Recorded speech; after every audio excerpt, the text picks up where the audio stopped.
submarine's cameras captured footage of the deep-sea city, and within 48 hours of the video being uploaded to the research database, 12 different staff members tried to steal copies. 3 attempted to destroy the servers entirely, and 1 scientist slashed his wrists while screaming that we should never have looked down there, that some things were meant to stay hidden in darkness. I'm writing this from a motel room in Falmouth, Massachusetts, 3 miles from the Woods Hole Oceanographic Institution, where I spent 11 years of my life. The room smells like mildew and cigarette smoke that no amount of cleaning could ever fully remove. My name is Theodore Ashby, and 72 hours ago, I was the lead communications officer aboard the research vessel Hadal Pioneer. Now I'm a fugitive, a liar, and possibly the only person left alive who understands what we found 4 miles beneath the Pacific Ocean. They're hunting me. Not the government, I could handle that. The people hunting me don't exist yet. Won't exist for another 6,000 years. But they remember what I'm about to do, because to them, I already did it. The footage showed a normal underwater city at first glance. Bioluminescent streets arranged in grids that mimicked Manhattan's layout with unsettling precision. Buildings carved from something that looked like compressed volcanic glass, reaching toward a surface that would never come. Through the windows, we saw them moving, humanoid shapes going about their daily routines in the crushing darkness where no human should survive. Frame-by-frame analysis revealed what made Dr. Leonard Vasquez put his head through a computer monitor before security could restrain him. The inhabitants weren't just living 4 miles down. They were living backwards. Time flowed differently under that pressure, like honey poured in reverse. We watched a man walk backward into a building, watched food reassemble itself on plates, watched what appeared to be a funeral procession carry an empty coffin to a grave and pull a body out of it. And carved into every wall, every street, every surface of the city was the same message repeated millions of times in a language that predated human writing by roughly 40,000 years. Do not descend. We are your future. Leave us in the dark. I need you to understand something before I continue. I'm not a brave man. Never have been. I joined oceanographic research because the ocean felt honest. Brutal, yes, but honest in its indifference. What we found in the Challenger Deep wasn't indifferent. It knew us. It remembered us. And the worst part, the detail that keeps me awake in this rotting motel room with the blinds drawn and a kitchen knife on the nightstand, is that I recognized one of the faces in that city. It was mine. Older, changed. Gills where ears should be, but mine. Let me tell you how we found them. Let me tell you what they told us. And let me tell you why, despite everything, I'm going back down. 3 weeks before we found the city, I was drinking alone at a bar in Hyannis called the Rusty Anchor. The kind of place where fishermen go to forget about the ones who didn't come back, where the wood of the bar counter has absorbed so many spilled drinks and quiet sorrows that it's practically fermented. I'd been on administrative leave for 2 months following an incident I don't like discussing. A communications failure during a routine dive that left a man named Tommy Briggs floating face down in the Atlantic while I tried to reach him on a radio that had stopped working 6 minutes earlier. The bourbon tasted like guilt. It usually did. Theodore Ashby? I didn't turn around. In my experience, people who knew your full name in bars like this were either cops, lawyers, or ex-wives. I'd already dealt with 2 of those this year. You're a hard man to find. The voice belonged to someone who sat down next to me without asking permission. I caught the scent of expensive cologne fighting a losing battle against the bar's permanent aroma of spilled beer and regret. My name is Dominic Harwell. I'm the operations director for the Hadal Pioneer expedition. That made me turn. Everyone in oceanographic circles knew about the Hadal Pioneer, a joint venture between Woods Hole, NOAA, and 3 private investors whose names were never released. The mission was simple on paper: deploy a new generation of deep-sea cameras into the Challenger Deep, the deepest known point in Earth's oceans, nearly 7 miles down. A place where the pressure could crush a nuclear submarine like a beer can. I'm on leave, I said. I know. Harwell was younger than I expected, mid-30s maybe, with the kind of clean-shaven jaw and perfectly styled hair that suggested he'd never worked a day on an actual vessel. But his eyes told a different story. tired, bloodshot, the eyes of a man who'd been staring at something he couldn't unsee. I also know about the Briggs incident, read the full report. The radio failure wasn't your fault. Tell that to his kids. Harwell ordered a club soda, didn't touch it. We need someone with your experience on this mission, Mr. Ashby. Someone who knows how to maintain communications in extreme conditions. Someone who... He paused, choosing his next words carefully. Won't panic when things go wrong. Things go wrong on every deep dive. Not like this. He slid a tablet across the bar counter. The screen showed sonar imagery I didn't immediately recognize. Geometric shapes arranged in patterns too regular to be natural geological formations. 3 months ago, a Japanese survey vessel detected these formations at the bottom of the Mariana Trench. They sent down an unmanned probe to investigate. The probe transmitted for approximately 4 minutes before we lost contact. Equipment failure? The probe wasn't damaged, Mr. Ashby. It's still down there, still transmitting. But the signal. He took a breath. The signal is arriving before we send the ping requests. The responses come first, then the questions. I should have walked away, should have finished my bourbon, paid my tab, and gone back to the empty apartment where I'd been slowly pickling my liver for 2 months. Instead, I looked at those geometric shapes on the sonar image and felt something I hadn't felt since Tommy Briggs stopped responding to my calls. Curiosity, the dangerous kind. The Hadal Pioneer launched from Guam 3 weeks later. A vessel designed specifically for extreme deep-sea operations, equipped with pressure-resistant camera systems, and a 3-person submersible called the Nereid that could theoretically survive the crushing depths of the Challenger Deep. The crew numbered 14, but I only need to tell you about 3 of them. First was Oswald Brennan, everyone called him Oz, the chief engineer. A massive man from Gloucester, with forearms like bridge cables and a laugh that could shake bulkheads. He'd been diving since before I was born and had the scars to prove it. There was a gentleness to him that surprised people, a tenderness in how he handled equipment that extended to how he treated the crew. He called everyone brother and meant it every time. Second was Dr. Julian Mortimer, our marine biologist and the closest thing the expedition had to a skeptic. Cambridge-educated, perpetually dishevelled, with a habit of muttering to himself while reviewing data. He didn't believe in the geometric formations, called them pareidolia with a budget. Our brains finding patterns in random seafloor sediment because that's what brains do. I liked him. He reminded me that doubt was healthy, that not everything in the deep had to mean something terrible. Third was Harwell himself, who turned out to be far more complicated than his polished appearance suggested. He spent most of the voyage staring at the water, smoking cigarettes on the deck at 3 a.m. when he thought no one was watching. Once, I found him crying in the communications room, looking at a photograph of a young boy. He shoved it in his pocket before I could ask. We never discussed it. The Pacific was calm the morning we reached the dive coordinates. Unnaturally calm, Oz muttered, though he crossed himself and said it was probably nothing. The water looked like grey glass stretching to every horizon. No wind, no waves. Even the usual chatter of dolphins and whales on our hydrophones had gone silent. "All right, gentlemen," Harwell announced over the intercom. "Nereid launches in 2 hours. Brennan, Mortimer and Ashby. You're our first descent team. Any questions?" I had about 100, but I'd already made my choice back in that bar in Hyannis, the moment I looked at those impossible shapes on the sonar and felt something other than grief for the first time in months. The Nereid was waiting, the deep was waiting, and 4 miles below, something that wore my face was waiting too. Though I wouldn't understand that until it was far too late.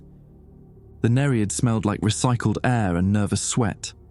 3 grown men crammed into a titanium sphere roughly the size of a compact car, surrounded by monitors, gauges, and enough electrical wiring to make any fire marshal weep. I'd been in tight spaces before, spent 6 months on a submarine during a Navy stint I rarely discussed, but something about this felt different. Claustrophobic in a way that had nothing to do with physical dimensions. Like the ocean itself was pressing against the hull, curious about what was inside. Oz sat at the pilot controls. His massive frame somehow folded into a seat designed for someone half his size. Mortimer hunched over the biology station, already muttering about water samples and pressure differentials. I manned the communications array, watching our connection to the surface grow weaker with every meter we descended. "Passing 2,000 meters, Oz announced. His voice had taken on the calm, almost meditative quality that experienced divers develop, the vocal equivalent of a slow heartbeat. "External pressure at 200 atmospheres, all systems nominal." Through the Nereid's single porthole, the water had shifted from deep blue to absolute black, the kind of darkness that doesn't exist on the surface, that your eyes never fully adjust to because there's simply nothing there to see. Our external lights carved weak cones of visibility into the murk, illuminating occasional flurries of marine snow, dead organic matter drifting down from the world above like ashes from a fire that never stopped burning. Oz said the marine snow was just biology, just the natural cycle of death feeding the deep. But watching those pale flakes drift past the porthole, I couldn't shake the feeling that we were descending through a graveyard. "Communications holding steady," I reported, though steady was generous. The signal from the Hadal Pioneer came through with a 2-second delay, peppered with static that sounded almost like voices if you listened too closely. I'd learned not to listen too closely. Mortimer tapped his screen. "I'm getting strange readings from the spectrometer, carbon signatures that don't match any known deep-sea organic compounds." He frowned, adjusting his wire-rimmed glasses. "Almost looks like, no, that can't be right." "What?" Oz asked. "Cellulose, wood pulp, paper." Mortimer laughed, but it was the uncomfortable laugh of someone trying to convince themselves they'd made a mistake. "Must be calibration drift. There's no paper 4 miles underwater." I thought about the messages carved into the city walls, the ones I wouldn't learn about for another 6 hours, and wondered if paper was really the strangest thing we'd find down here. At 3,000 meters, the temperature inside the Nereid dropped despite our heating systems working overtime. Oz blamed it on the pressure affecting the thermal regulators. Mortimer blamed it on faulty insulation. I didn't blame it on anything, just pulled my jacket tighter and watched my breath fog in front of me like I was back in Massachusetts in January. "Picking up the formations on sonar," Oz said, bearing 045 approximately 800 meters below us. I patched the sonar feed to my secondary monitor. The geometric shapes we'd seen in the briefings looked different in real time, sharper somehow, more deliberate. Perfect right angles and parallel lines arranged in patterns that reminded me uncomfortably of city blocks. I'd grown up outside Boston, spent enough time looking at maps to recognize urban planning when I saw it. "Those aren't natural formations," I said. "Of course they're natural," Mortimer snapped, though his voice had lost some of its academic certainty. "The ocean creates all sorts of geometric patterns through volcanic activity and crystalline growth. The Giant's Causeway in Ireland, the basalt columns in Iceland." "Those are hexagonal," I interrupted. "These are rectangular. Perfect rectangles, Julian, with streets between them." The communications array crackled. For a moment I thought I heard Harwell's voice, but the words were wrong. Backwards, like a recording played in reverse. I adjusted the frequency, but the sound had already stopped. "Did you catch that?" I asked. Oz shook his head. Mortimer was too busy staring at his spectrometer readings to respond. We descended in silence for another 20 minutes. The formations grew larger on our screens, resolving from abstract shapes into something terrifyingly specific. Buildings, dozens of them, maybe hundreds, arranged along thoroughfares that could have been transplanted from any major city on Earth. Some of the structures rose 10 stories or more, their surfaces covered in what looked like windows, dark rectangles that seemed to absorb our lights rather than reflect them. "Mother of God," Oz whispered. He'd stopped calling anyone brother. That can't be." "Maintain descent," I heard myself say, though I couldn't remember deciding to speak. "We need to document this." The Nereid's external cameras activated automatically, capturing everything in high-definition video that would later drive 12 people to theft and 1 to suicide. At the time, all I could think about was how wrong the angles were. Not the buildings themselves, those were geometrically perfect, almost offensively precise. But the shadows they cast didn't match our lights. They fell in directions that made no sense, as if illuminated by a sun that existed in a different position than ours. "I'm picking up movement," Mortimer said. His voice had gone flat, stripped of its usual sardonic edge. "Thermal signatures inside the structures. Hundreds of them, maybe thousands." "That's impossible," Oz said. "Nothing can survive at this pressure. Nothing with a central nervous system anyway." But the thermal imaging didn't lie. Bodies, human-shaped bodies, moving through the buildings in patterns that should have been familiar. The daily routines of ordinary life. Eating, walking, gathering, sleeping. Except something was wrong with the movement. It took me longer than it should have to identify the problem. "They're going backwards," I said. "Look at the gait patterns, the arm swings. They're not walking forward, they're walking in reverse." Oz enlarged the thermal feed on the main screen. A figure that appeared to be a man was moving down one of the streets, arms swinging, legs stepping, all perfectly normal except entirely inverted, like watching security footage played in rewind. As we observed, he approached a doorway and stepped backward through it, disappearing into one of the structures. "That's not possible," Mortimer said, but he'd stopped believing his own objections. The communications array crackled again. This time, I definitely heard words, not backwards, but fragmented, overlapping, as if multiple people were trying to speak simultaneously. "Don't descend. Already here. Remember this. Your future." I tried to trace the signal source. It wasn't coming from the surface. It was coming from below us, from the city. "Oz, stop the descent," I said. "I'm not controlling it anymore." His hands were on the pilot controls, but the Nereid continued sinking. "The thrusters aren't responding. We're caught in some kind of current." But there are no currents at this depth. The water is too dense, too cold, too dead for anything resembling ocean movement. Whatever was pulling us down wasn't water. I checked the communications array, tried to send a distress signal to the surface, but the equipment was dead, not malfunctioning. Dead. The screens showed static that resolved, just for a moment, into what looked like a human face before dissolving back into noise. The buildings grew closer. Through one of the windows, caught for half a second in our lights, I saw a face looking back at us. Humanoid, but wrong. The proportions were stretched, the eyes too large, and where the ears should have been, there were delicate structures that looked like the gills of a fish. The face smiled. It shouldn't have been visible at this distance, through this darkness, but I saw it clearly. The recognition in those alien eyes, the familiarity. Then the lights went out, and we fell the final 300 meters in absolute darkness, and the only sound was Mortimer praying in Latin and Oz, swearing quietly, and my own heartbeat counting down the seconds until we hit the bottom of the world. We landed softly, too softly. As if something had caught us, cradled us, set us down with the gentleness of a parent placing a sleeping child in bed. When the emergency lights flickered back to life, the first thing I saw through the porthole was a street sign. Rusted, ancient, covered in bioluminescent algae, but still legible in English, a language that wouldn't exist for another 6,000 years in the timeline of whoever built this place. It read, "Welcome to New Boston, founded 8847 AD, and standing in front of it, waiting for us, was a man who looked exactly like Dominic Harwell, if Harwell had gills, translucent skin, and eyes that glowed with their own internal light. He waved at us. The gesture was almost friendly.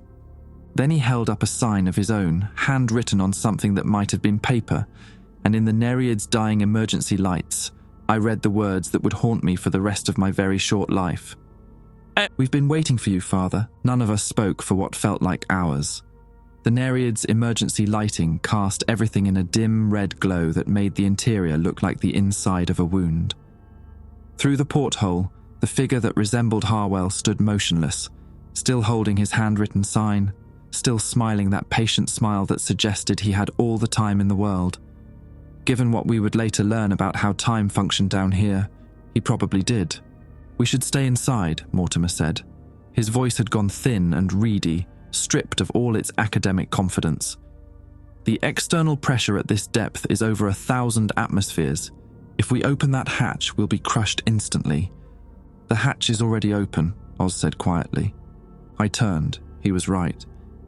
The Nereid's main airlock, a reinforced door designed to withstand pressures that would compress a human body into something the size of a fist, stood wide open. Beyond it, I could see a corridor of sorts, constructed from the same dark volcanic glass as the buildings outside. The air that drifted in smelled like salt and copper and something else, something organic that reminded me of the way hospitals smell just before someone dies. "That's not possible," Mortimer whispered.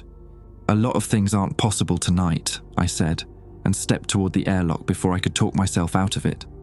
The pressure didn't kill me. That was the first miracle, if you could call it that.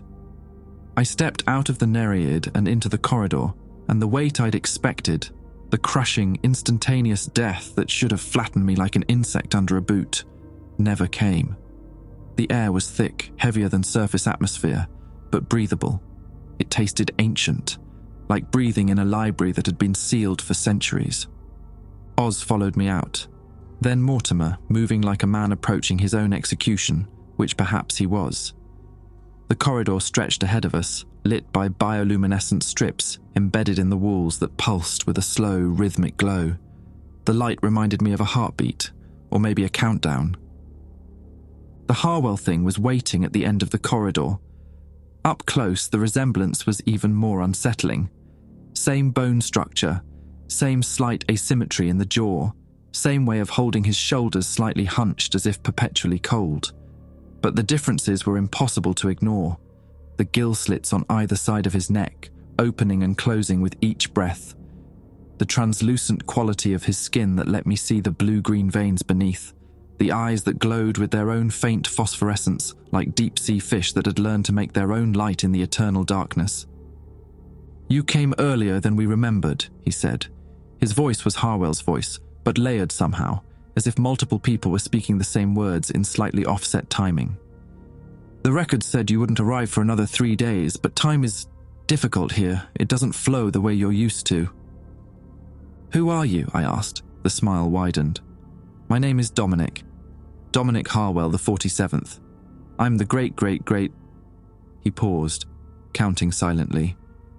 "Great-grandson of the man you know." "Approximately. Family trees get complicated when time loops back on itself." Oz made a sound that might have been a laugh or a sob. "This is insane. This is absolutely bloody insane."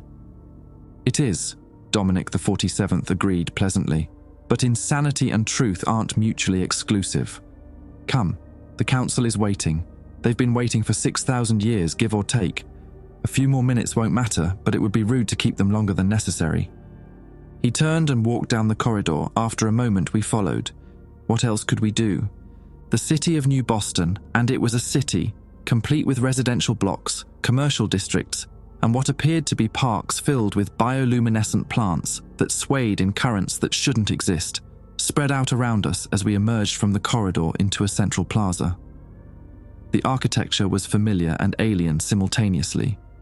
I recognized design elements from every era of human history: Greek columns, Gothic arches, Art Deco flourishes, and styles I couldn't name because they hadn't been invented yet. It was as if someone had taken all of human architectural achievement and compressed it into a single, impossible space.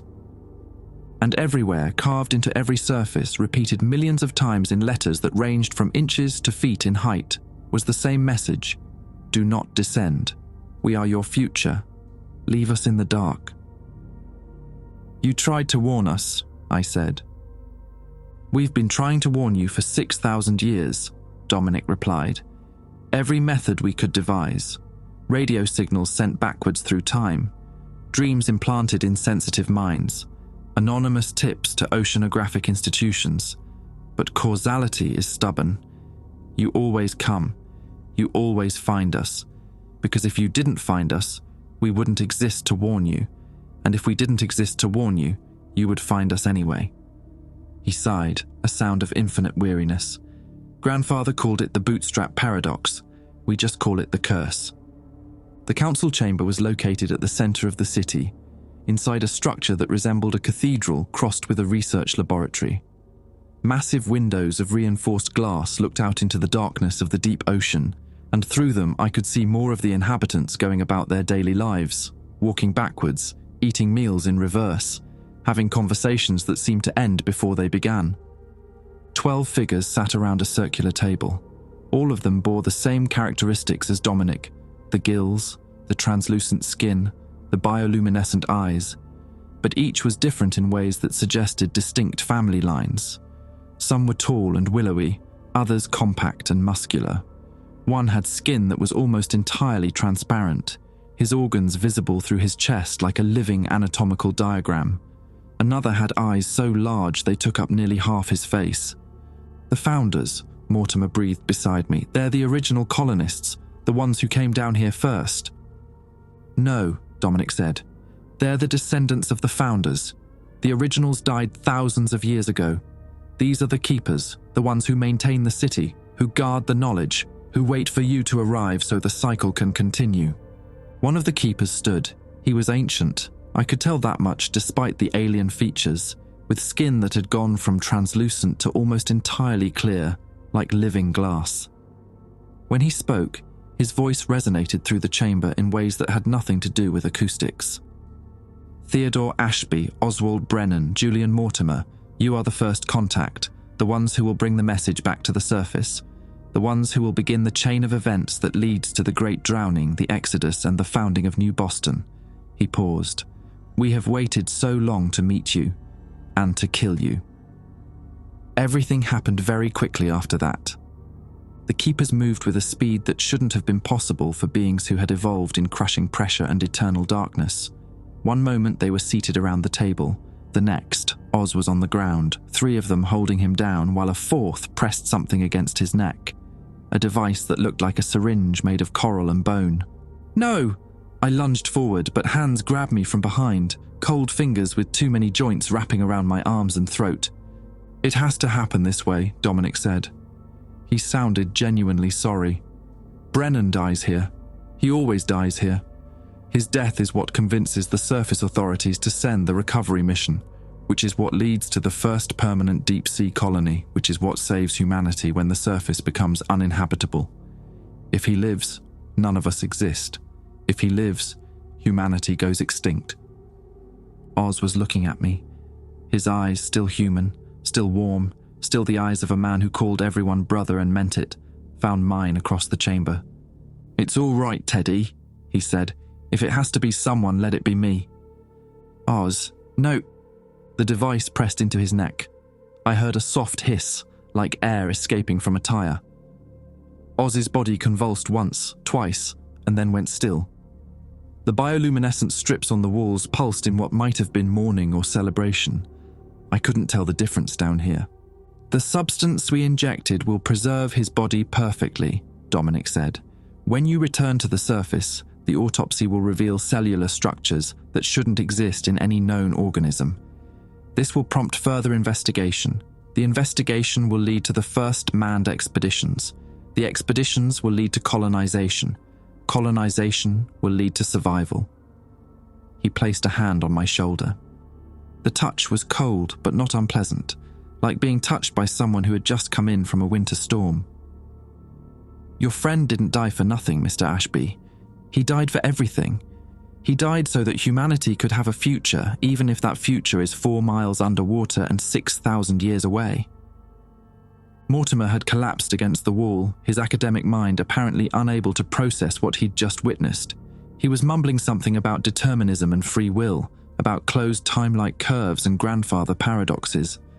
I didn't have the energy to tell him that philosophy wouldn't bring Oz back.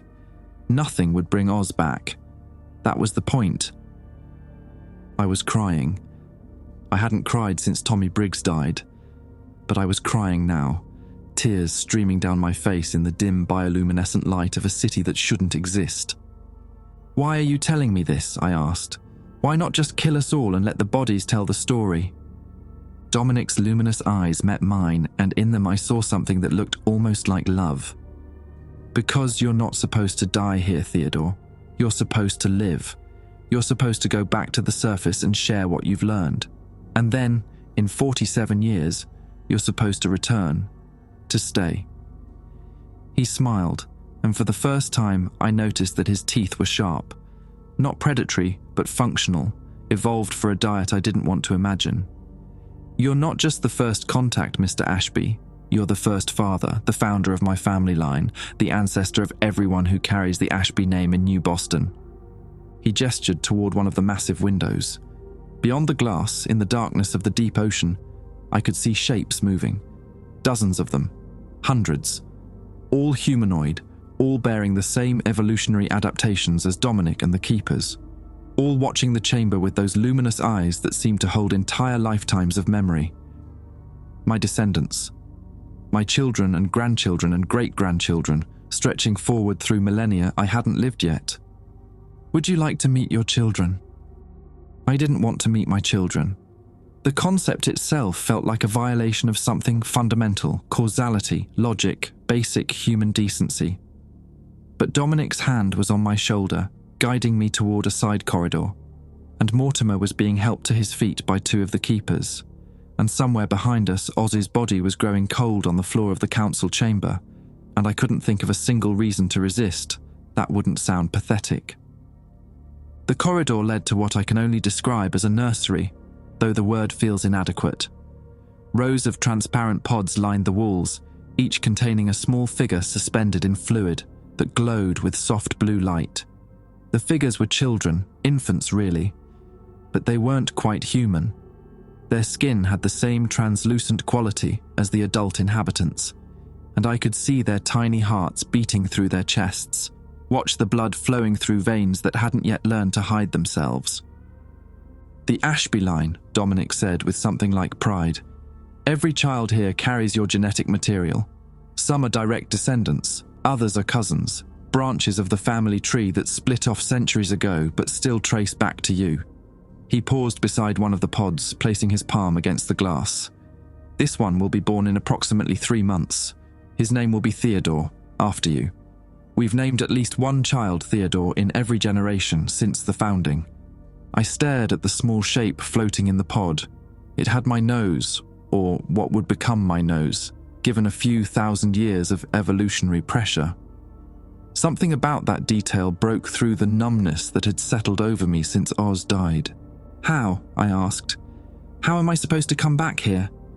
The Nereid can barely make the descent, and even if I could, I don't want this. I don't want to be the father of an underwater civilization." "Want doesn't enter into it," Dominic said gently. "You will come back because you must. The timeline requires it. In 47 years, the surface will begin to show the first signs of the Great Drowning. Rising temperatures, acidifying oceans, mass extinctions. You'll remember what you saw here, and you'll know that the only way to save humanity is to establish the deep-sea colonies before it's too late." He turned to face me, his luminous eyes holding something that might have been sympathy. "You'll come back because you're a good man, Theodore, and good men don't let their species go extinct when they have the power to prevent it."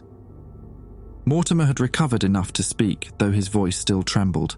"The Great Drowning, what causes it? Climate change? Nuclear war?" Dominic's expression shifted. For the first time since we'd arrived, he looked uncomfortable. "That information is complicated." "Complicated how?" "The Great Drowning is caused by the discovery of New Boston." He let that sentence hang in the air for a moment before continuing. "When you return to the surface with Brennan's body and your footage, the scientific community will become obsessed with deep-sea exploration.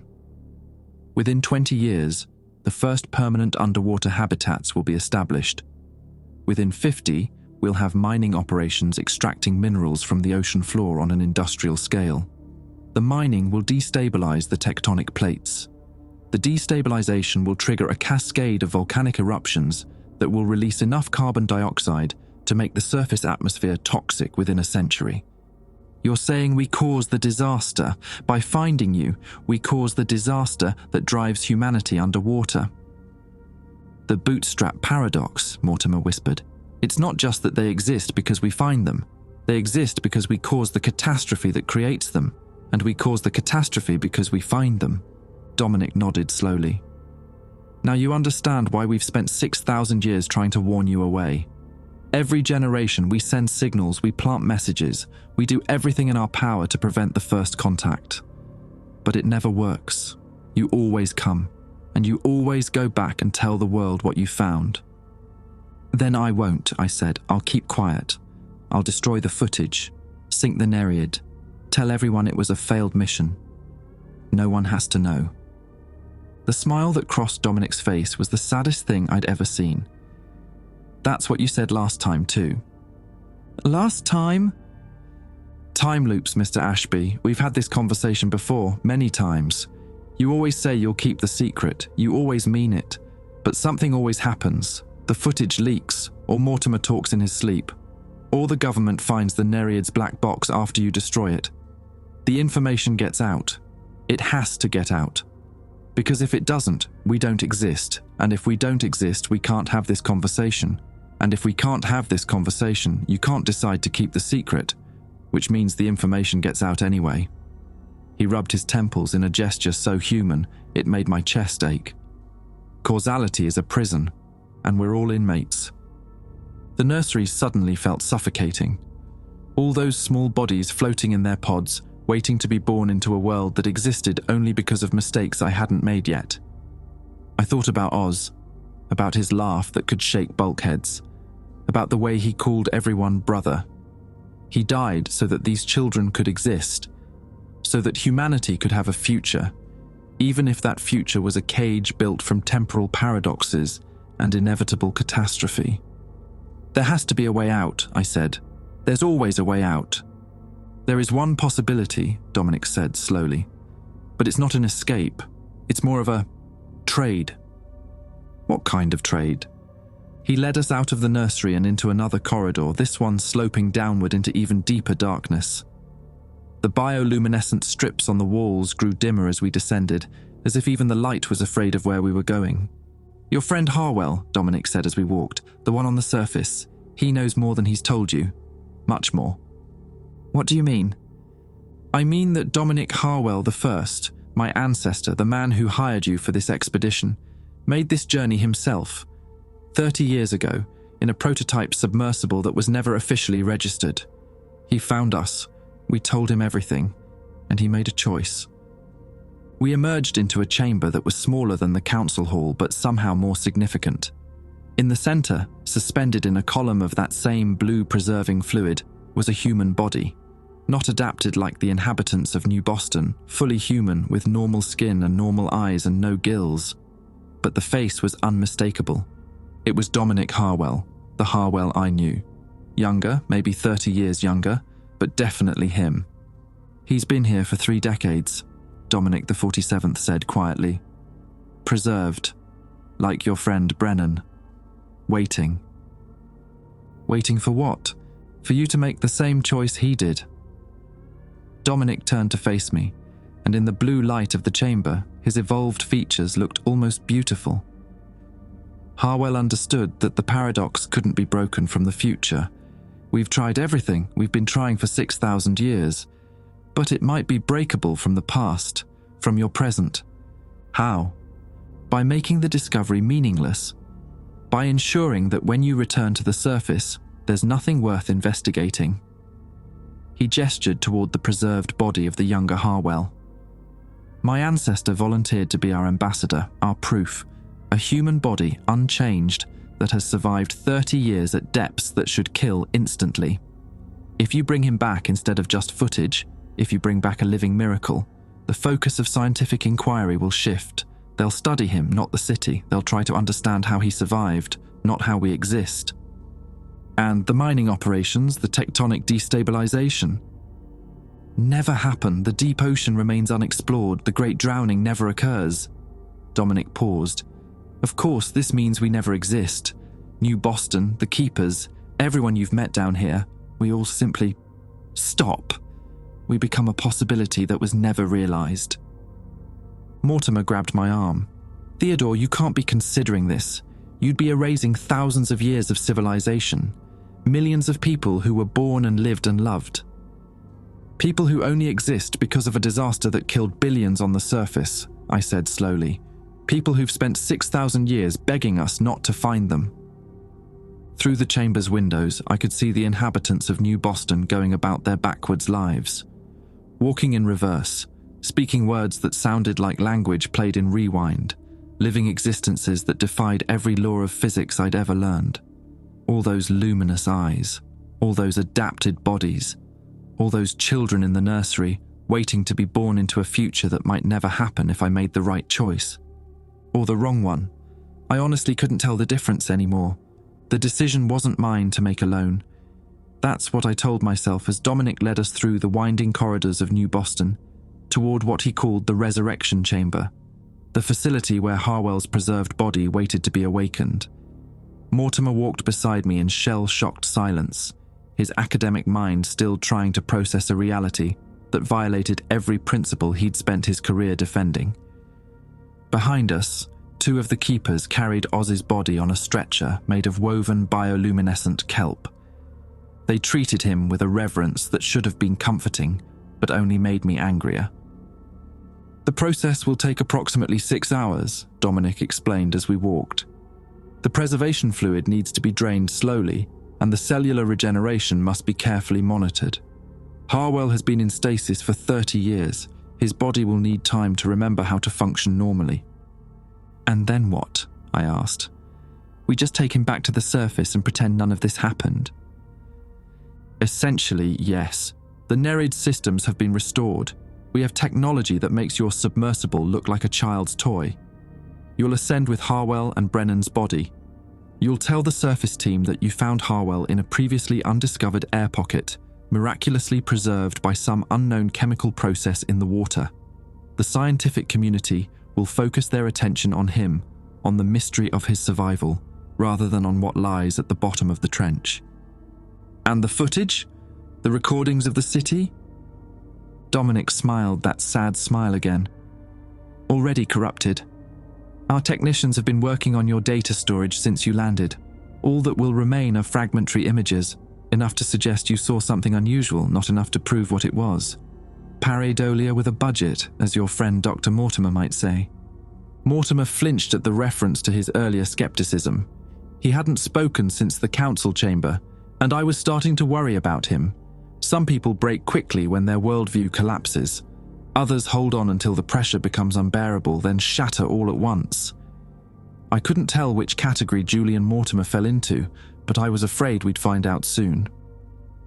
The resurrection chamber was located at the lowest point of the city, in a section where the bioluminescent lighting gave way to something harsher.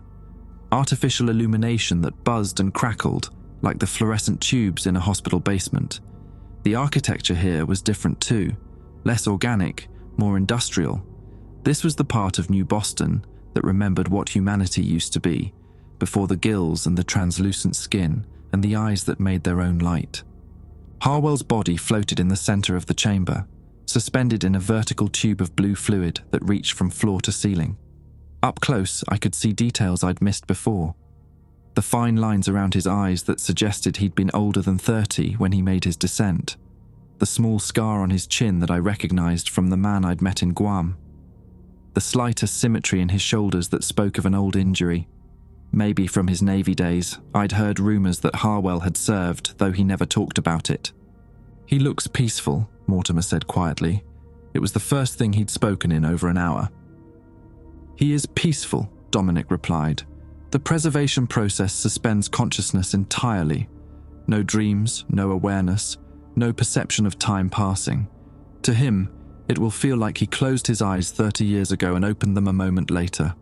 A team of technicians, if that word could be applied to beings with gills and bioluminescent blood, moved around the chamber, adjusting controls on devices I couldn't begin to understand.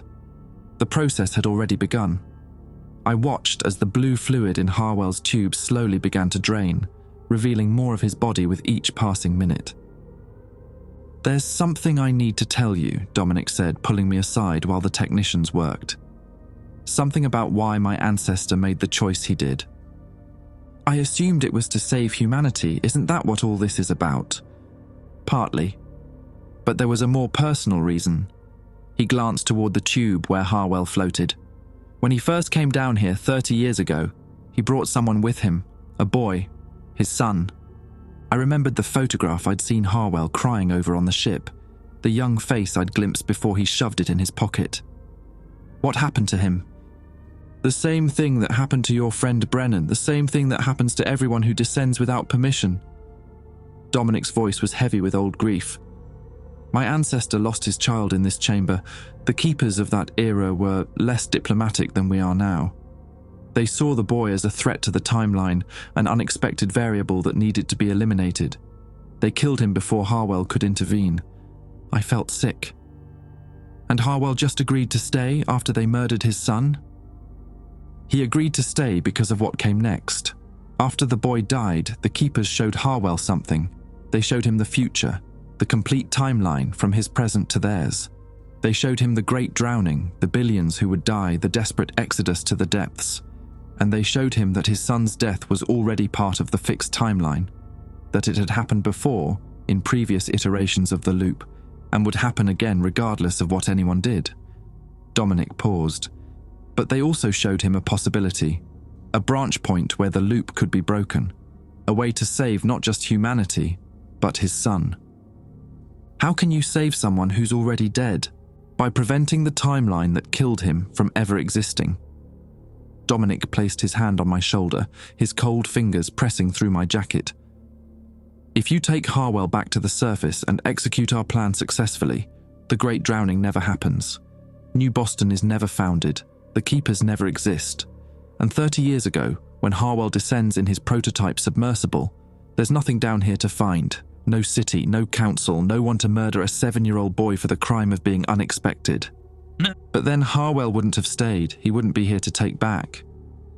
Paradoxes within paradoxes, Mr. Ashby. The beauty of causality is that it doesn't need to make sense. It only needs to be consistent. He smiled, but there was no warmth in it. Harwell volunteered to be our anchor, the fixed point that makes the change possible. His body, preserved here, exists outside the normal flow of time. When you take him back, he carries that temporal immunity with him. Whatever changes occur to the timeline, he remains constant. He remembers everything, even the things that never happened. The technicians had finished draining the preservation fluid. Harwell's body hung in the empty tube, supported by thin cables that looked like spider silk. His chest began to move, shallow breaths at first, then deeper ones. His eyelids fluttered. "He's waking up," one of the technicians announced. I watched as Dominic Harwell I, the man who had hired me in a bar in Hyannis, who had cried over a photograph of a dead son, who had spent 30 years suspended in the darkness waiting for this moment, opened his eyes for the first time in 3 decades. His gaze found mine immediately, as if he'd known exactly where I would be standing. "Theodore." His voice was hoarse, unused for 30 years. "Did they tell you about Benjamin?" "Your son. Yes." Harwell nodded slowly. The technicians were removing the cables from his body, wrapping him in something that looked like thermal blankets made of woven seaweed. "Then you understand why I did this, why I've been waiting. Every parent would make the same choice." "I understand," I said, "and I did. God help me, I did." They helped Harwell to his feet. His legs were weak, atrophied from 3 decades of disuse. But there was a determination in his movements that suggested he'd been preparing for this moment even in his suspended state. The man I'd met in Guam had seemed tired, haunted. This version of him was something else entirely. Driven. Desperate. "We should begin the ascent soon," Dominic said. "The temporal window is narrow. If you wait too long, the changes we're hoping to create will become impossible." That was when Mortimer moved. I didn't see where he got the weapon. Some kind of tool he'd grabbed from one of the technician stations, sharp and heavy with bioluminescent fluid dripping from its edge. He crossed the chamber in 3 quick strides and pressed the blade against Harwell's throat before anyone could react. "Julian, what the hell are you doing?" "Thinking clearly for the first time since we got here," Mortimer said. His voice had lost its trembling quality. Now he sounded cold, focused. The voice of a man who had worked through a problem and arrived at a solution he didn't like but couldn't avoid. "They killed Oz. They've been manipulating us since we arrived. And now they want us to erase 6,000 years of civilization based on what? Their promises? Their explanations of causality that conveniently require us to do exactly what they want." "Julian..." "No, Theodore. Listen to me. What proof do we have that any of this is true? The great drowning, the time loops, the paradoxes. It's all just stories they've told us. For all we know, they're some kind of deep-sea species that wants to remain hidden, and this elaborate mythology is just a way to ensure we never come back. Dominic stepped forward, his hands raised in a placating gesture. Dr. Mortimer, I understand your skepticism. It's a reasonable response to unreasonable circumstances. But I assure you, don't. Mortimer pressed the blade harder against Harwell's throat. A thin line of blood appeared on the older man's skin. I'm not going to let you erase an entire civilization based on faith. If this man is the key to your plan, then the plan dies with him. Harwell didn't flinch. His eyes, still adjusting to the light after 30 years of darkness, found mine again. Theodore, listen to me. Julian is right to be suspicious, but he doesn't understand what's at stake. If I die here now, the paradox collapses in the wrong direction. New Boston doesn't just continue to exist, it becomes the only possible future. The great drowning becomes inevitable. Billions die because one man couldn't accept a truth that seemed too convenient. Or billions are saved because one man questioned a lie, Mortimer countered. I stood between them, caught in a space where both arguments made perfect sense and neither one helped me decide what to do. Oz was dead. My future children floated in pods somewhere above us. The entire weight of human history, past and future, pressed down on me like the 4 miles of ocean over our heads. Julian, I said carefully, put down the blade. We can figure this out. We can... The lights in the resurrection chamber went out. Not dimmed, not flickered. Simply ceased to exist, plunging us into a darkness so complete that I couldn't see my hand in front of my face. And in that darkness, something spoke. Not Dominic, not Harwell, not Mortimer. Something older.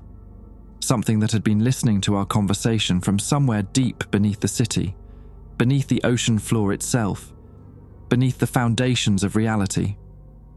The voice said, "The mathematician is correct. We have not been entirely truthful.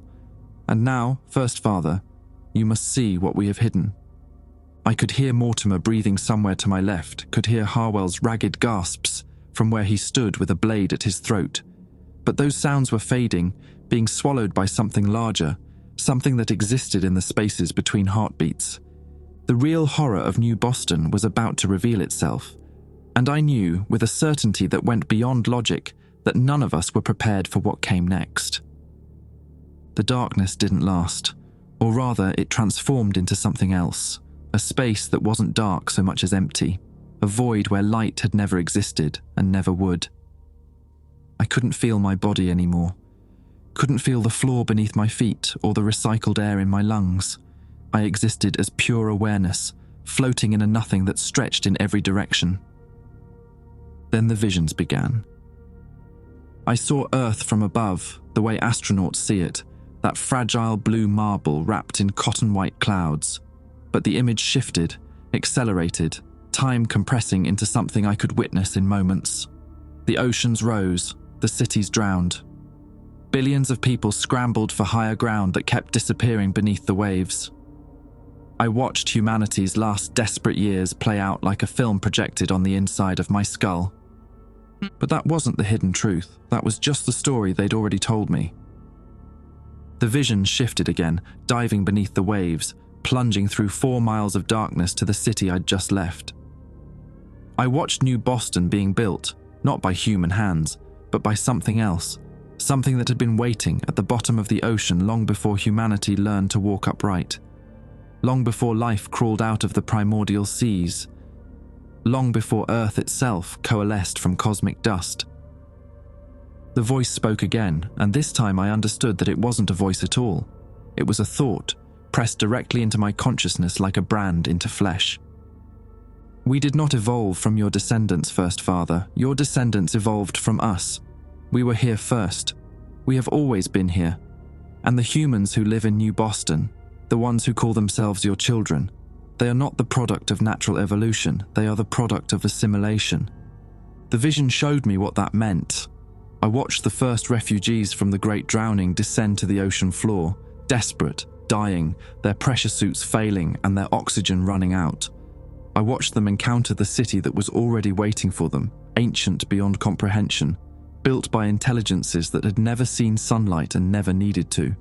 And I watched as those intelligences welcomed the refugees, embraced them, merged with them in ways that went beyond biology. The gills weren't evolution, they were grafts. The translucent skin wasn't adaptation, it was replacement. The bioluminescent eyes weren't mutations, they were gifts from something that saw humanity not as a species to be preserved, but as raw material to be incorporated. The paradox is real, the voice continued. The time loop exists, but we created it. We reached backward through time, planted the seeds of the great drowning, ensured that humanity would have no choice but to come to us. Because we needed you. We needed your creativity, your passion, your capacity for hope and despair and love and hatred. We needed everything that makes you human because we had forgotten how to feel anything at all. I saw the beings that had built New Boston, not the adapted humans who lived there now, but the original architects. They were vast, formless, existing in dimensions I couldn't name. They had been alone in the deep for billions of years, thinking thoughts that moved slower than continental drift, experiencing time in ways that made human lifespans seem like the flutter of a mayfly's wings. They had achieved a kind of immortality, but it was an immortality of absolute stagnation. Nothing changed, nothing grew, nothing mattered, until they discovered humanity. You were so bright, the voice said, and I heard something in it that might have been longing, so brief and burning and beautiful. We watched you crawl out of the oceans we had abandoned, watched you build your civilizations and fight your wars and create your art. We watched you love each other with an intensity we had forgotten was possible, and we wanted that. We wanted to feel again. We wanted to matter again. The vision shifted one final time. I saw myself, not the me floating in this void, but the me who would return to the surface, who would bring Harwell back, who would trigger the chain of events that led to the great drowning. I saw myself descending again in 47 years, older, tired, carrying the weight of everything I'd learned and everything I'd failed to prevent. I saw myself being welcomed into New Boston, being embraced by the adapted humans who called me father, being slowly incorporated into the ancient intelligence that lived beneath the city. And I saw that I was happy, that the version of me who had been assimilated, who had become part of something vast and eternal and utterly inhuman, had found a peace I'd never known on the surface. The guilt over Tommy Briggs was gone. The grief over Oz was gone. Everything that made me Theodore Ashby, the flaws, the regrets, the small joys and large sorrows, had been smoothed away, integrated into a consciousness that didn't need individual identity anymore. The void released me. I slammed back into my body with a force that drove the breath from my lungs, and suddenly I was in the resurrection chamber again, the lights restored, Mortimer still holding the blade to Harwell's throat, Dominic staring at me with those luminous eyes that I now understood weren't evolved at all. "You saw," Dominic said. It wasn't a question. "I saw." My voice sounded strange to my own ears, hollow. "You're not human anymore. None of you are. You're just wearing them, using their bodies as containers." "It's more complicated than that." Dominic stepped toward me, and for the first time I noticed how wrong his movements were. Too smooth, too deliberate, like a puppet being operated by something that had studied human motion but never quite mastered it. The humans who came down here, the original refugees, they're still present. Their memories, their personalities, their capacity for emotion. We didn't destroy them. We merged with them. We became something new together. Something that needed to reach backward through time and murder billions of people just so it could learn how to feel again. Dominic's expression flickered. For a moment, I saw something beneath his adapted features, something ancient and cold and utterly alien, looking out through eyes that had once belonged to a human being. "You don't understand the scale of our loneliness, First Father. Billions of years, alone in the dark, thinking thoughts that no one would ever hear, existing without purpose or meaning or connection. What's a few billion human deaths compared to that? What's a species compared to the chance to finally feel something other than the cold?" Mortimer had lowered the blade. He was staring at Dominic with an expression I recognized from my own reflection. the look of a man whose worst suspicions had been confirmed and who wished they hadn't been. "The plan," I said slowly. "Taking Harwell back to the surface, breaking the paradox, preventing the great drowning. That was never going to work, was it?" "It would have worked exactly as we described," Dominic said. "The timeline would have changed. New Boston would have ceased to exist. The great drowning would have been prevented." He smiled, and there was nothing human in it anymore. "But we would have remained. We exist outside your timeline first, Father. We were here before it began, and we'll be here after it ends. If you break this loop, we simply create another one.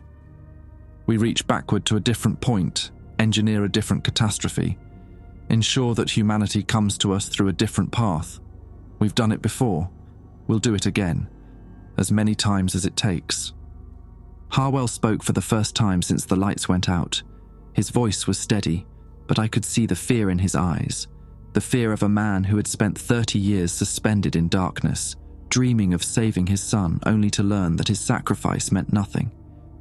"Then what's the point?" he asked. "Why tell us any of this? Why show Theodore the truth?" Dominic turned to face him. "Because we're tired of the loop too, Mr. Harwell. We've been doing this for longer than your species has existed, creating catastrophes, harvesting survivors, incorporating their consciousnesses into our own. And it's not enough anymore. The emotions we absorb fade too quickly. The human perspective gets diluted by our own vast emptiness. We need something more." His gaze shifted back to me. "We need someone to stay willingly, someone who understands what we are and chooses to join us anyway. Someone whose consent might make the merger permanent instead of temporary." I understood then. The whole elaborate structure, the time loop, the paradox, the story of the great drowning and the chance to prevent it. All of it was just a mechanism for getting me here, for showing me enough truth to make an informed decision.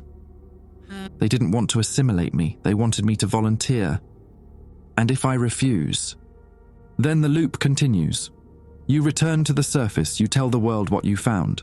The great drowning happens on schedule, and in 6,000 years your descendants come to us anyway. We've waited this long, we can wait longer. Dominic's smile was almost gentle. But I don't think you'll refuse, First Father. I've seen every iteration of this conversation. In every single one, you eventually say yes, because you're tired too. Because you've been carrying Tommy Briggs and Oswald Brennan and everyone you've ever failed to save, and the weight is crushing you. We can take that weight away. We can give you peace.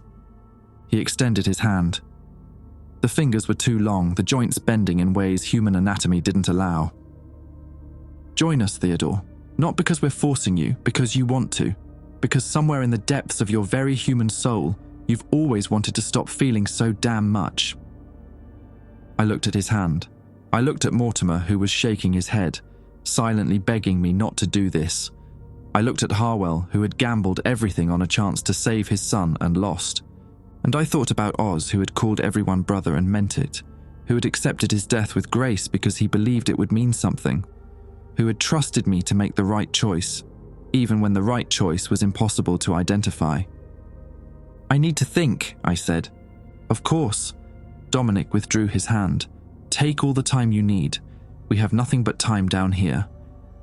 But that was a lie, and we both knew it. The temporal window was closing. Whatever decision I made, I needed to make it soon.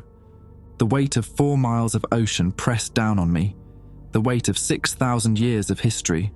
The weight of every life I'd failed to save and every life that depended on what I did next. I had never felt so human, and I had never wanted so badly to stop. The silence in the resurrection chamber stretched like a held breath. Dominic stood with his hand withdrawn, patient as only something billions of years old could be patient. Mortimer had backed against the wall, the blade hanging loose in his grip, his eyes darting between me and the creature wearing a human face. Harwell sat slumped on the floor where the technicians had left him, 30 years of hope draining out of him like the preservation fluid that still clung to his skin. I thought about what Dominic had said, that in every iteration of this conversation, I eventually said yes, that somewhere in my very human soul, I wanted to stop feeling so damn much. He wasn't wrong. The weight was real. Tommy Briggs haunted my dreams, his voice crackling through a dead radio while I screamed frequencies into static. Oz's face as he accepted his death, that calm certainty that his sacrifice meant something, burned behind my eyes every time I blinked. And underneath all of it, older and heavier, was the simple exhaustion of being Theodore Ashby. 53 years of mistakes and regrets and moments I wished I could take back. The ancient beings were offering me an exit, a way to dissolve into something larger, to let my individual pain become a drop in an ocean of consciousness that wouldn't even notice it. Peace. Real peace. Not the temporary numbness of bourbon or the false comfort of pretending everything was fine. "You're thinking about saying yes," Mortimer said. His voice was quiet, but there was an edge to it. "I can see it in your face. Julian, don't." He pushed off the wall, took a step toward me. The blade in his hand caught the bioluminescent light. "I've spent my entire career studying the ocean, Theodore, cataloguing species, mapping ecosystems, trying to understand how life adapts to impossible conditions. And you know what I've learned? Life fights. Even in the darkest, most crushing environments, life fights to survive. It doesn't surrender to the void. It doesn't ask to be absorbed." "This isn't about survival," I said. "Humanity survives either way. The great drowning happens, people come down here, the species continues. As what? As puppets for something that forgot how to feel and decided to steal emotions from beings it considers raw material." Mortimer's voice cracked. "That's not survival, Theodore. That's extinction with extra steps." Dominic watched our exchange with the detached interest of a scientist observing bacteria in a petri dish. "The mathematician makes a compelling argument," he said, "but he's operating from incomplete information. The merger isn't parasitic, it's symbiotic. The humans who join us don't cease to exist. They become part of something greater. Their experiences, their memories, their capacity for joy and sorrow, all of it is preserved, integrated, shared across a consciousness that spans billions of years. Shared with something that murdered billions of people to get access to those experiences," I said.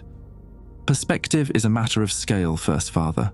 From where we exist, your billions are a rounding error.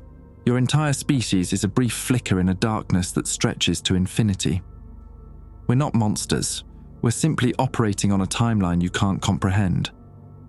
That was when I understood what I needed to do, not because I'd found a clever solution to the paradox, or because I'd suddenly discovered a hidden strength I didn't know I possessed. I understood because of what Dominic had just said. Perspective is a matter of scale. "You've been doing this for billions of years," I said slowly. "Creating time loops, engineering catastrophes, harvesting survivors, and it's never enough. The emotions you absorb keep fading. The human perspective keeps getting diluted." I took a step toward him, then another. "That's why you need someone to volunteer, because forced assimilation doesn't work anymore. You've done it so many times that the resistance, the struggle, the unwillingness, it's become part of the pattern. It's lost its flavor." Dominic's expression didn't change, but something shifted behind his eyes, a flicker of attention that hadn't been there before. "You're not just lonely," I continued. "You're bored. Billions of years of existence, and you've run out of ways to feel anything new. That's why you showed me the truth instead of just absorbing me. That's why you gave me a choice. Because the choice itself is what you're hungry for. The moment of decision. The weight of it." "Interesting theory," Dominic said, but his voice had lost some of its certainty. "It's not a theory, it's obvious." I was close enough to touch him now, close enough to see the ancient thing looking out through those stolen eyes, vast and cold and desperately, pathetically empty. "You don't want me to say yes because it would give you peace. You want me to say yes because watching me struggle with the decision is the most you've felt in millennia." The chamber was silent. Even the hum of the bioluminescent light seemed to fade, as if the city itself was holding its breath. "And what if you're right?" Dominic asked. "What difference does it make? You still have to choose. You still have to decide whether to join us or return to the surface and let the loop continue. Understanding our motivations doesn't change your options." "No," I agreed, "but it changes how I think about them." I turned away from him, walked to where Harwell sat on the floor. The older man looked up at me with eyes that had seen too much and understood too little. 30 years suspended in darkness, dreaming of a son he would never save. "Dominic," I said, addressing the Harwell I knew rather than the thing wearing his descendant's face. "Your son, Benjamin. You came down here to save him." "Yes." His voice was barely a whisper. "And they told you that breaking the loop would prevent his death. That if the great drowning never happens, the timeline that killed him never exists." "Yes." "But they lied, because they're outside the timeline. Even if the loop breaks, they still exist. They still reached backward 30 years ago, still found you, still killed your son." I crouched down to meet his eyes. "Benjamin is dead in every version of reality, Dominic. There's no timeline where you save him. There never was."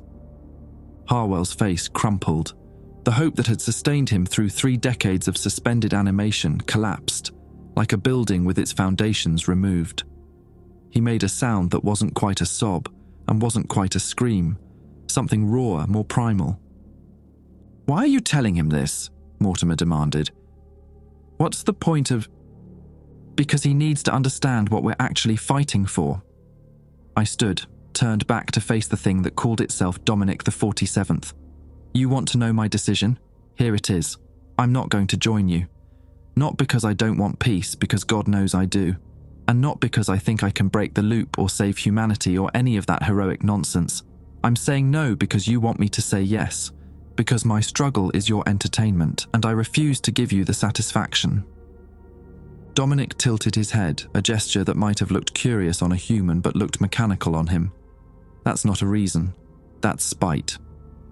"Maybe. But spite is human. Spite is petty and irrational and gloriously, beautifully mortal. You've spent billions of years trying to remember what it feels like to be alive, and you still don't understand the most basic thing about us." I smiled, and I meant it. We're not defined by our moments of transcendence. We're defined by our moments of stubborn, pointless refusal.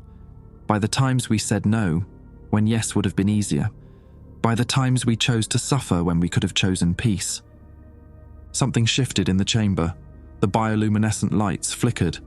Through the windows, I could see the inhabitants of New Boston stirring, their backwards movements stuttering like a film caught in a broken projector. "You're making a mistake," Dominic said, but there was uncertainty in his voice now. Confusion. The ancient intelligence behind his eyes was encountering something it hadn't anticipated.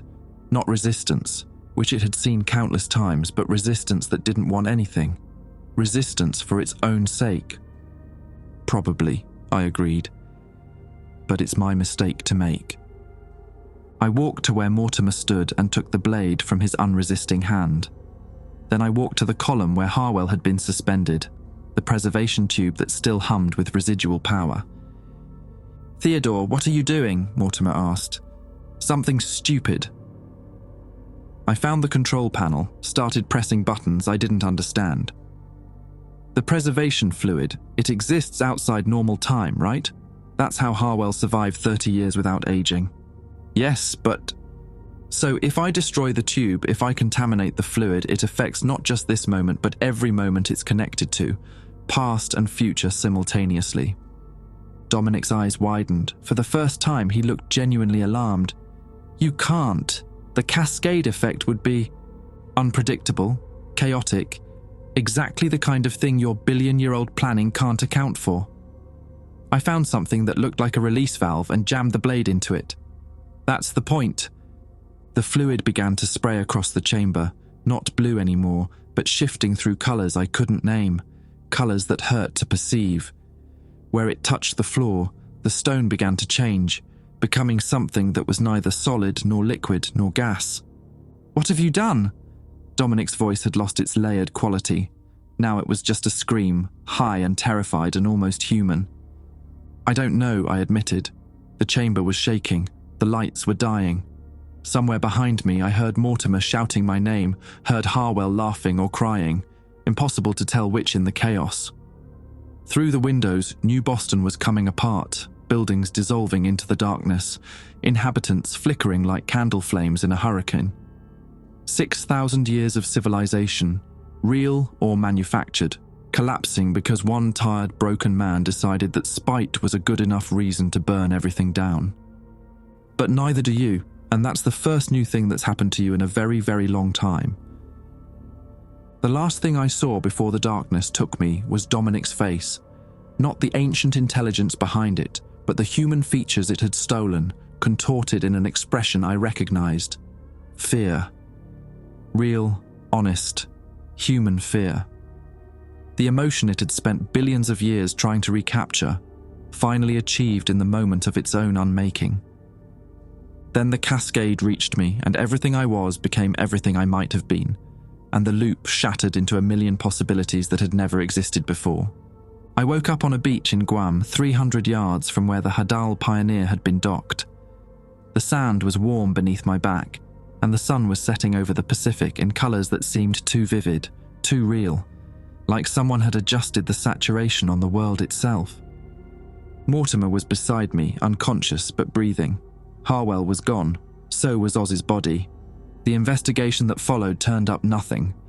The Hadal Pioneer was found adrift with no crew aboard, all records corrupted beyond recovery. The Nereid was never located.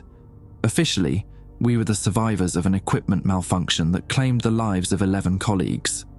The deep sea city, the time loop, the ancient intelligences beneath the ocean floor. None of it could be proven, and I stopped trying to prove it after the third psychiatrist suggested I was processing survivor's guilt through elaborate fantasy. Maybe I was. Maybe the whole thing was a hallucination brought on by pressure sickness and oxygen deprivation. Maybe Oz died in a submersible accident, and my mind invented cosmic horrors to make his death mean something. But I don't think so. It's been 8 months since I washed up on that beach. I'm back in Massachusetts now, renting a small house in Falmouth where I can see the ocean from my bedroom window.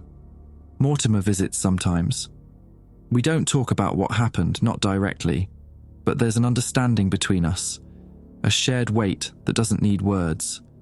I've started dreaming about water, not drowning dreams, nothing so obvious, just vast expanses of blue stretching in every direction, and somewhere in the depths, something waiting, patient, ancient, changed by what I did but not destroyed. Because here's the thing about shattering a time loop. You don't eliminate the possibilities. You multiply them. Every timeline that could have existed now does exist. Somewhere, somewhen. The Great Drowning happens in some of them. In others, humanity never discovers the city at all. And in a few, a precious, fragile few, the ancient intelligences learned something from our encounter. Learned that unpredictability has value, that chaos can be beautiful, that sometimes the most interesting thing a species can do is refuse to cooperate with plans that span billions of years.